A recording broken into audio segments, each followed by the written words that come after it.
Sa pakikipagtulungan ng komunidad sa kapulisan, arestado ang 6 na drug suspect sa anti-illegal drug operation ng mga miyembro ng Tongolaan Municipal Police Station. Magbabalita dyan si Patrolwoman Rina Celestine Sendrijas.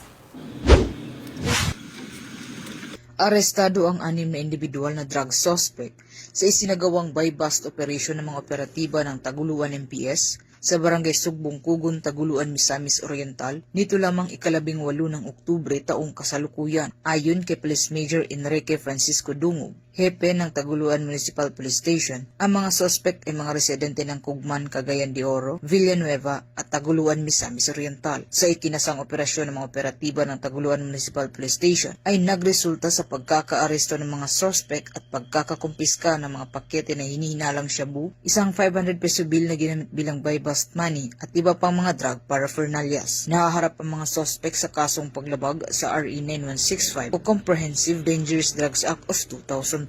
Dito sa Police Regional Office 10, ako ang inyong Police News Network Correspondent, Patrolwoman Rina Celestine Sendrijas, alagad ng batas, tagataguyod ng Balitang Pulis.